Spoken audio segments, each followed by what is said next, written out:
नमस्कार, lead India publishers association में आपका बहुत बहुत स्वागत है। मैं हूं डॉक्टर तरुणा एस गौड़। भारत में जिस मामले में पत्रकारों पर सबसे ज़्यादा केस दर्ज किए जाते हैं वो है आपराधिक मानहानि यानी कि क्रिमिनल डिफेमेशन। लेकिन हाल ही में सुप्रीम कोर्ट ने इस पर एक महत्वपूर्ण टिप्पणी की है। जस्टिस एम सुंदरेश ने कहा कि अब मानहानि कानून को अपराध मुक्त करने का समय आ गया है। आपको बता दें कि पहले मानहानि जो था वो आईपीसी सेक्शन 499 और आईपीसी सेक्शन 500 में डील किया जाता था। उसके बाद बीएनएस आया और बीएनएस के अंदर ये जो सेक्शन था उसमें थोड़ा सा अमेंडमेंट किया गया और इसे बना दिया गया बीएनएस सेक्शन 356। इसमें मानहानि की परिभाषा और सजा वही रही, यानी कि सजा 2 साल। इसमें जुर्माने का भी प्रावधान था और लेकिन इसके अंदर एक चीज जोड़ी गई, वो थी सामुदायिक सेवा। बीएनएस में सामुदायिक सेवा को लेकर एक वैकल्पिक सजा के रूप में इसको जोड़ा गया, जो कि छोटे मोटे अपराधों के लिए दी जा सकती है। अब हम बात करते हैं उस ताज़ा मामले की जिसके अंदर सुप्रीम कोर्ट ने ये इम्पॉर्टेंट टिप्पणी की है जो पत्रकारों के लिए बहुत ही महत्वपूर्ण है। ताज़ा मामले में जो टिप्पणी हुई वो थी फाउंडेशन फॉर इंडिपेंडेंट जर्नलिज्म। इन्होंने एक याचिका दायर की थी, उसकी सुनवाई हो रही थी। इसी याचिका में फाउंडेशन और उसके जो राजनीतिक मामलों के संपादक हैं अजय आशीर्वाद महाप्रशास्त्र, इनके ऊपर क्रिमिनल डिफेमेशन का केस था और इन्होंने अपने खिलाफ जारी किए गए समन को रद्द कराने के लिए सुप्रीम कोर्ट में ये याचिका दाखिल की थी। इसकी सुनवाई के दौरान ही जस्टिस एम सुंदरेश और जस्टिस सतीश चंद्र शर्मा की पीठ ने ये बात कही।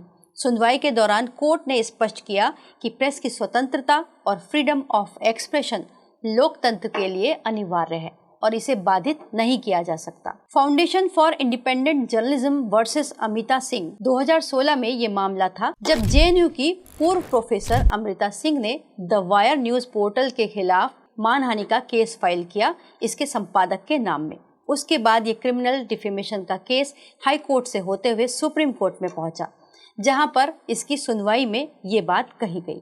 अब अदालतों को भी लगता है कि डिफेमेशन को क्रिमिनल प्रोसीडिंग से हटा देना चाहिए, क्योंकि ये एक बड़ा सच है कि अक्सर आपराधिक मानहानि का इस्तेमाल प्रेस को इंटिमिडेट करने या फिर सेंसर करने के लिए किया जाता है। हालांकि साल 2016 में ऐसे ही एक मामले में सुप्रीम कोर्ट ने क्रिमिनल डिफेमेशन केस को संवैधानिक माना था, लेकिन इस केस में कोर्ट ने ऐसा मामले को पुनर्विचार किया। लेकिन ताज़ा मामले में कोर्ट ने ये भी देखा कि जो केस किया गया है उसके आधार क्या हैं और इसको देखते हुए ये लगा कि कहीं ना कहीं पत्रकारों की आवाज़ को दबाने के लिए ये किया गया है।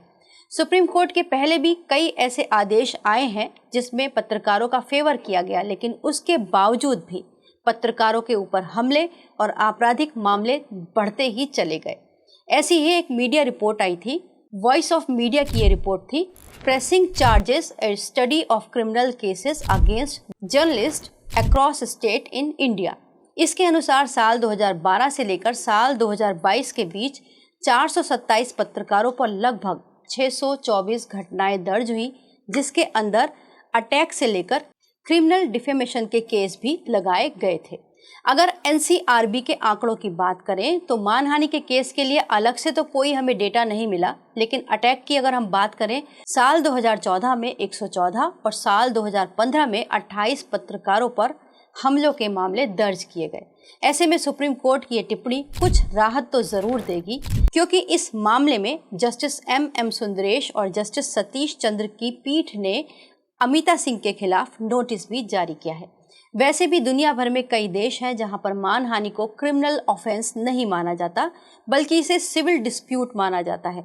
वहां इस तरह के विवाद को मुआवजों पर ही तय कर लिया जाता है, लेकिन भारत में इसमें आपराधिक मुकदमे होते हैं जो सबसे ज़्यादा पत्रकारों को झेलने पड़ते हैं, जबकि बहुत बार ऐसे मुकदमे फर्जी ही साबित हुए हैं, क्योंकि डिफेमेशन की परिभाषा में साफ साफ लिखा है अगर टिप्पणी सच्ची है, जनहित में है, डिफेमेशन का केस नहीं बनता। और पत्रकारों को तो अक्सर ऐसी टिप्पणियां करनी पड़ती हैं, लेख लिखने पड़ते हैं, तो सबसे ज़्यादा मुकदमे पत्रकारों के ऊपर ही किए जाते हैं और उनको हैरेस किया जाता है। हालांकि सुप्रीम कोर्ट ने अपने बहुत सारे फैसलों में ऐसे कई बार संकेत किए हैं कि क्रिमिनल डिफेमेशन को संतुलित तरीके से लागू किया जाना चाहिए और पत्रकारों की रिपोर्टिंग के हर शब्द को अपराध नहीं माना चाहिए। इसीलिए अब तक जो थोड़ी बहुत राहत मिलती है वो सुप्रीम कोर्ट के फैसलों से ही मिलती हुई नजर आती है। लेकिन जब तक हमारे देश में जर्नलिस्ट के लिए कोई प्रोटेक्शन एक्ट नहीं आएगा तब तक इस तरीके के फर्जी मुकदमे जारी रहेंगे। लेकिन फिर भी सुप्रीम कोर्ट की इस टिप्पणी के बाद एक आशा की किरण जागती ही है।